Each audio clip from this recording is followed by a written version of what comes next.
Hola y bienvenido de nuevo a Sustainable Teacher. Si es la primera vez que pasas por aquí, me llamo Leticia y me alegro de conocerte. Y si ya has pasado antes, me alegro de volver a verte. En el vídeo de hoy seguimos con el tema de la Tierra y su dinámica y vamos a terminar de profundizar en algo que ya se habló en Geografía y en Historia en primero de la ESO. En el año pasado también empecé a mencionar en alguno de mis vídeos y empecé a mencionar, aunque no me quise centrar porque si no iba a ser un vídeo inmensamente largo, que ya lo están siendo porque este tema es súper denso, la verdad. Viene bastante completo en vuestro libro sobre la dinámica de la tectónica de placas y la teoría de la tectónica de placas y sus consecuencias. Así que si este vídeo te interesa, no lo dudes. Suscríbete, dale a la campanita y si te gusta este vídeo, dale al like. Si recordáis, en el vídeo anterior empezamos a hablar de que llega un momento en el siglo XIX-XX en el que empiezan a darse cuenta que la Tierra se mueve, que no es fija, que no se fue creada como la creara Dios y así se quedó, como todo lo demás. Las primeras ideas pensaron que los cambios eran movimientos verticales y llega un momento en que se dan cuenta, ya en pleno siglo XX, de que los movimientos son horizontales. Tenemos a Wegener con su deriva continental, que es la teoría inicial de cómo se mueven los continentes, que no termina de aunque tiene pruebas, no terminan de creerle porque no se conocen las causas de los movimientos, de esa dinámica del interior de la Tierra, y luego como a partir de los años 60 empiezan a salir datos como ese de la cinta transportadora de Hess, que todavía no era muy creído, pero bueno, sobre todo ya los estudios de Bain y Matthews, ¿no? Del fondo oceánico, y como esto, os decía, que en los propios 60 iba a acabar con esas conclusiones que teníamos de todos esos estudios. Hay tres personas, entre otros, pero son las principales, que aunan todos estos datos, siguen estudiando y en 1968 enuncian la teoría de la tectónica de placas, junto a otros, y son Lepichon, Morgan y Mackenzie. ¿Qué postulan ellos en su teoría de la tectónica de placas que ya hemos hablado en cursos pasados? Que la litosfera es rígida y que está dividida en grandes placas. Ahora veremos las placas. De hecho, hay como entre 9 y 12 placas grandes principales y luego hasta 40 y tantas mini plaquitas, que a veces tienen muy mala leche con los terremotos, pero que dices, es pequeñita. Sí, importa. Entonces, está dividida en placas tectónicas o placas litosféricas. Veremos los dos nombres. Las placas son dinámicas, ¿vale? Y en esas placas, entre placas, hay una dinámica y hay zonas de dorsales en las que va a haber crecimiento de corteza y unas zonas de subducción que son los bordes entre placas convergentes y va a haber una desaparición de corteza. Hay más, acordaos de ellos, ahora los veremos.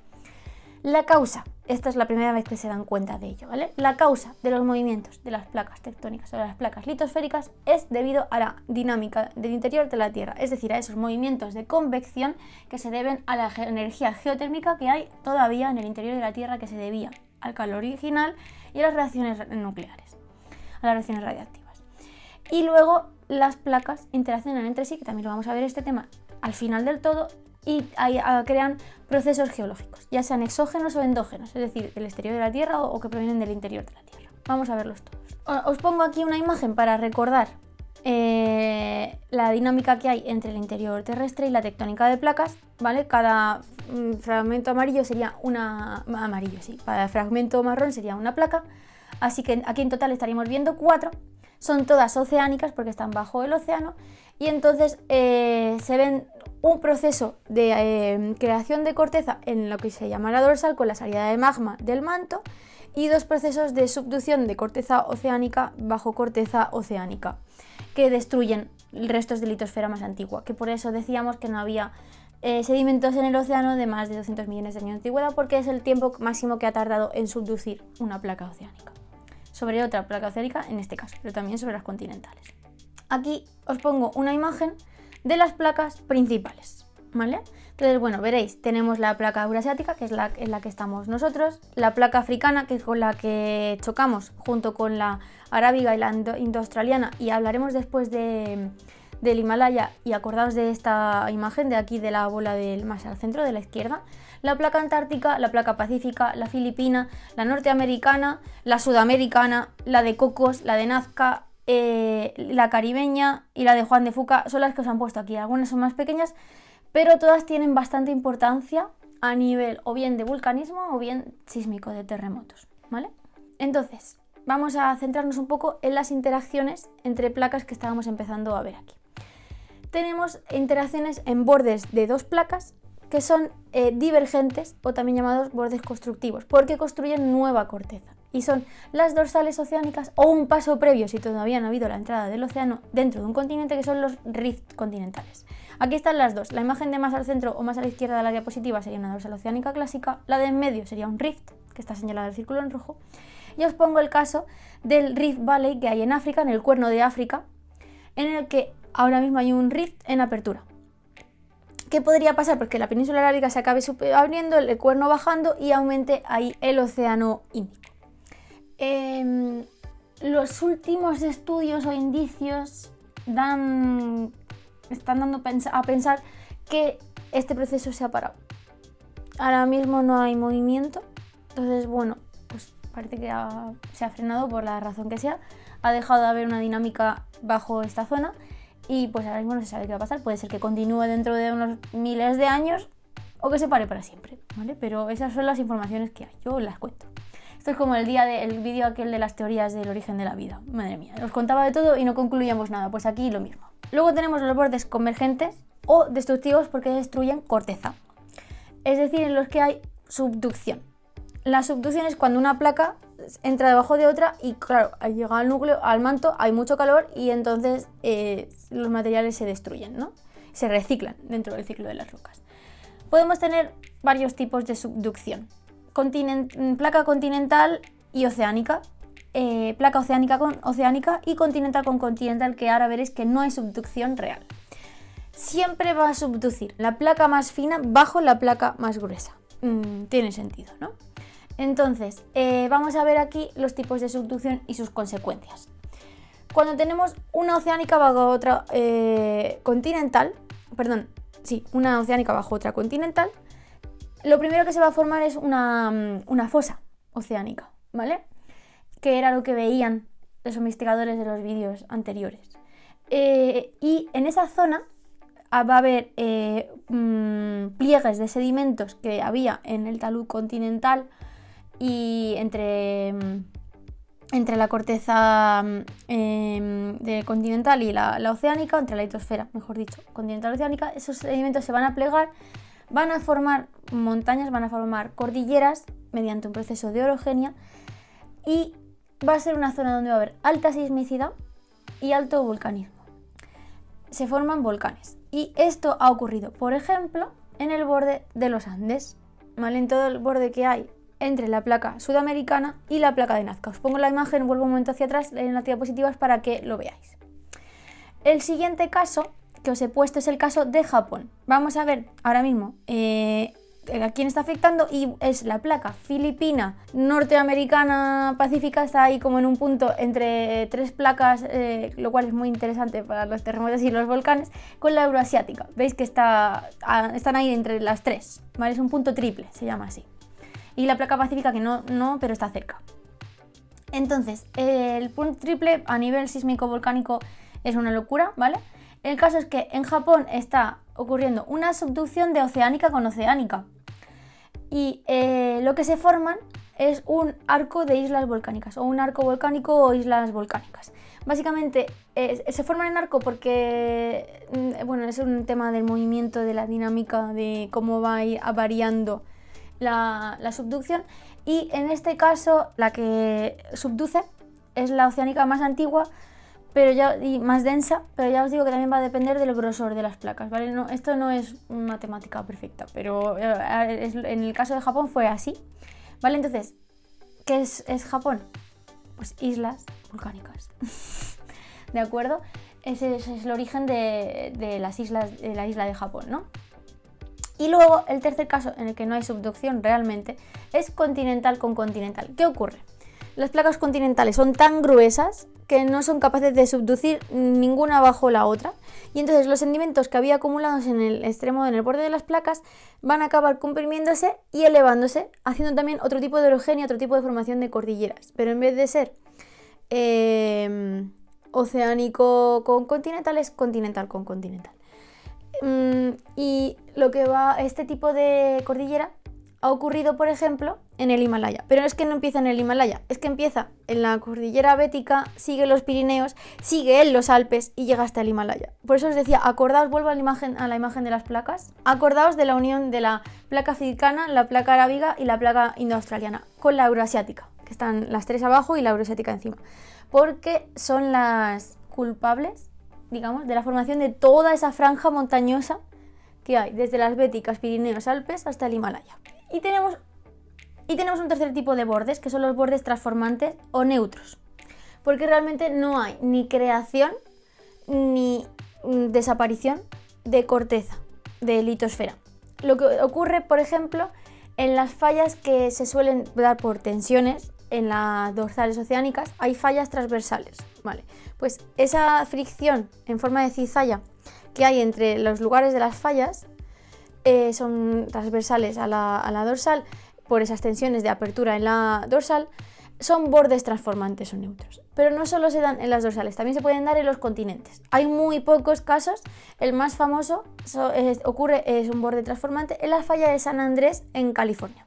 Aunque están asociadas a dorsales, pues a veces pueden ocurrir en los continentes. Os pongo esta imagen para que veáis. Está la dorsal, claro, pensad que son dorsales de kilómetros y kilómetros y kilómetros de longitud. Por ejemplo, todo el océano Atlántico. Entonces es normal que, siendo las placas tectónicas o las placas litosféricas rígidas como son, es normal que haya tensiones y haya roturas intermedias, ¿vale? Pues esas roturas intermedias son los bordes transformantes.